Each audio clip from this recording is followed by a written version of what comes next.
일론 머스크, 지금 떨고 있을지도 모릅니다. 지난 7월 10일 중국이 궤도급 로켓 1단 큐준체를 완전히 회수하는 데 성공했습니다.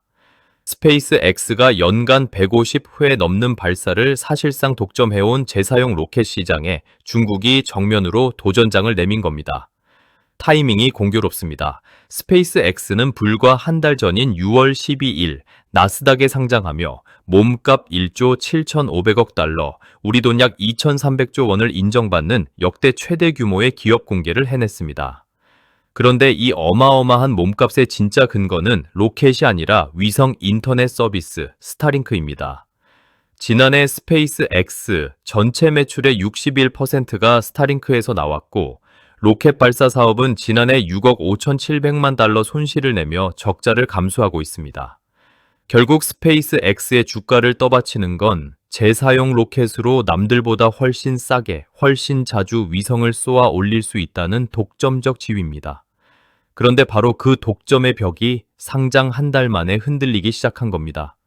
재사용 로켓이 뭐길래 이렇게 중요하냐고요? 로켓을 한번 쓰고 버리는 게 아니라 비행기처럼 여러 번 재사용하는 기술입니다.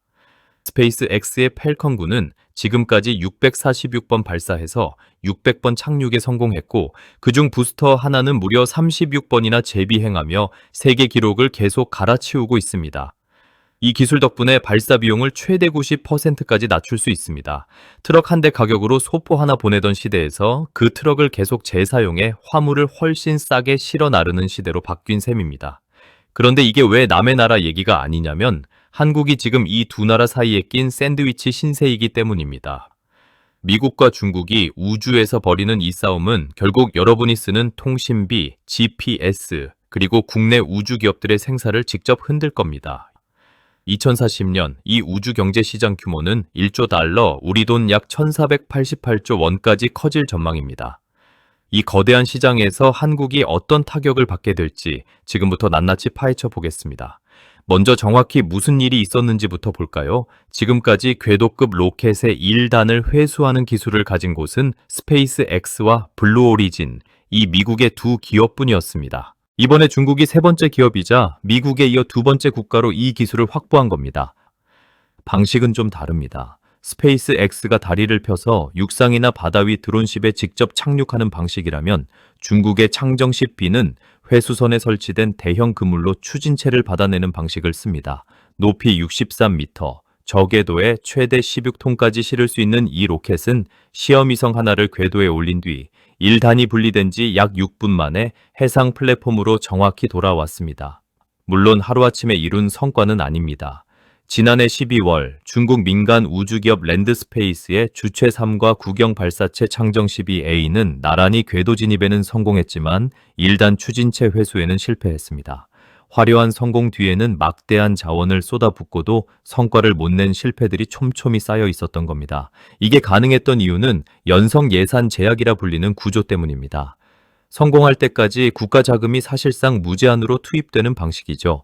민간 기업이었다면 진작 접었을 실패를 국가는 계속 밀어붙일 수 있는 겁니다. 한쪽에는 압도적인 발사 경험과 자본력으로 시장을 독점해온 미국의 스페이스 X가 있습니다. 다른 한쪽에는 국가의 무제한 지원을 등에 업고 그 독주에 제동을 걸려는 중국의 CASC, 중국 항천과 기집단이 있습니다. 이번 창정 10B 회수 성공으로 중국은 우리도 같은 리그에서 뛸 수 있다는 걸 증명했습니다. 이 싸움의 본질은 기술력 비교가 아니라 경제성과 정치적 목적의 충돌입니다. 스페이스 X는 돈을 벌려 하고 중국은 통신망과 정찰, 달 탐사까지 국가 인프라를 독자적으로 구축하려 합니다. 그리고 이 로켓 하나로 끝나는 얘기가 아닙니다. 중국은 이미 거왕과 챔판이라는 두 개의 초대형 위성 인터넷 프로젝트를 동시에 굴리고 있습니다. 거왕은 2035년까지 13,000기, 챔판은 15,000기를 쏘아 올릴 계획이고, 이와 별개로 중국의 한 국유 신생기관이 국제전기통신연합에 20만 기가 넘는 위성 발사 계획을 별도로 신청해 두기도 했습니다. 참고로 현재 스페이스 X가 운용 중인 위성은 약 9,600기입니다. 재사용 로켓의 비용 절감 없이는 애초에 실현 불가능한 숫자인데 이번 회수 성공이 바로 그 첫 단추가 된 셈입니다. 사실 이 그림 처음 보는 게 아닙니다. 수십 년 전 냉전 시대에도 강대국들은 패권을 위해 국가 역량을 우주에 쏟아 부었지만 정작 남은 건 경제적 실익보다 큰 부채였습니다. 창정 10비의 성공 이후 중국 내에서는 더 큰 로켓, 더 대담한 탐사를 요구하는 목소리가 커지고 있습니다. 문제는 이 속도전에 브레이크가 없다는 겁니다. 한 부분의 기술적 실패가 전체 위성 군집의 마비로 이어지는 도미노 효과, 이건 단순한 기술적 우려가 아니라 현실적인 공포입니다. 자, 이제 진짜 본론입니다. 이 싸움이 한국에 미칠 영향은 크게 세 가지입니다. 첫째, 산업과 투자 생태계의 직접적인 돈의 문제입니다. 지금 국내 증시에는 우주 발사체 위성 관련 상장사들이 여럿 있고 우주항공청은 올해 1조 1200일억 원의 예산을 이 산업에 쓰고 있습니다. 문제는 미중이 기술 표준과 부품 공급망을 갈라놓을수록 핵심 부품을 국산화하지 못한 국내 중소 우주 기업들은 두 진영 어느 쪽에서도 온전히 납품받지 못하는 상황에 놓일 수 있다는 겁니다. 회사 하나의 실적이 아니라 산업 전체의 성장 속도가 걸린 문제입니다. 둘째, 경제 안보 딜레마, 즉 어느 쪽에 붙느냐에 따라 돈이 오가는 문제입니다. 한국은 안보는 한미동맹, 경제는 대중국 교역에 기대는 구조입니다. 실제로 스페이스X는 한국의 이른바 스타쉽 동맹을 제안한 적도 있습니다. 미국의 대중 견제에 동조할수록 중국 시장에서 놓치는 기회비용은 커지고 반대로 중국의 우주 굴기에 대응하다 보면 우리의 첨단 기술 자산이 미중 경쟁의 불똥을 맞아 수출길이 막히거나 투자를 회수당할 수 있습니다. 셋째, 통신망 불안정으로 인한 실생활 비용 상승입니다. 발사 비용이 낮아지면 궤도 위성수는 기하급수적으로 늘어납니다. 지금 한국이 보유한 위성은 수십 기 수준에 불과합니다. 스페이스 X 한 회사가 운용하는 9,600여 기와 비교하면 체급 자체가 다릅니다. 미중 갈등으로 위성 서비스가 마비되거나 데이터 표준이 갈라지면 그 네트워크를 쓰는 항공사, 해운사, 통신사부터 일반 이용자까지 통신 단절이나 이용료 급등 같은 비용을 고스란히 떠안게 됩니다.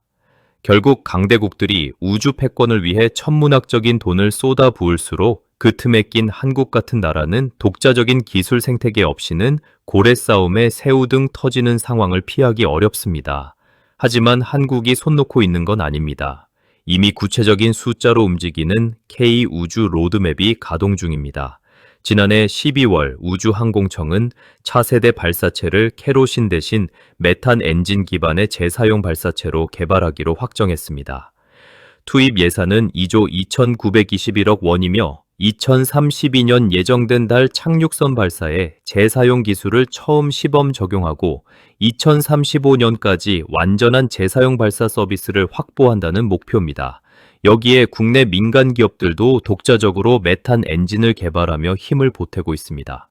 통신 분야에서도 정부는 올해부터 6년간 3,200억 원을 투입해 6세대 이동통신 기반의 저궤도 위성통신 기술을 확보하고 2030년 발사를 목표로 하고 있고 2029년에는 세계 7번째로 독자적인 위성 항법 시스템 KPS-1 호기도 쏘아 올릴 계획입니다.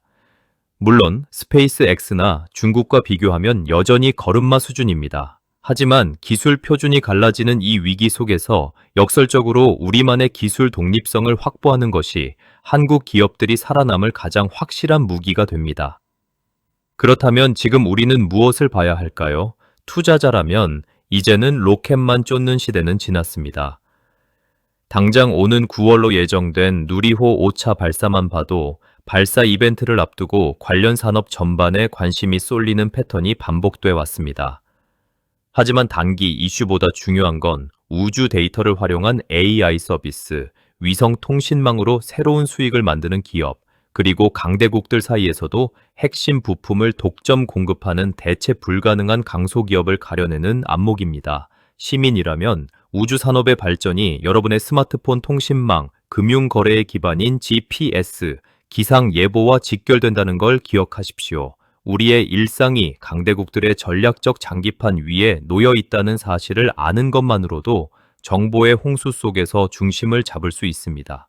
지금 당장 거창한 우주 투자를 시작하지 않더라도 괜찮습니다. 다만 이 거대한 우주 전쟁이 어떻게 우리의 일상 인프라를 바꾸고 있는지 그 흐름을 읽는 것만으로도 여러분은 이미 상위 1%의 경제 통찰력을 확보한 겁니다. 위기는 늘 기회의 가면을 쓰고 다가옵니다. 오늘 이 이야기가 그 가면을 걷어내는 작은 시작이 되었기를 바랍니다. 오늘의 이야기는 여기까지입니다. 영상이 도움되셨다면 구독, 좋아요, 알람 설정까지 아시죠? 시청해주셔서 감사합니다.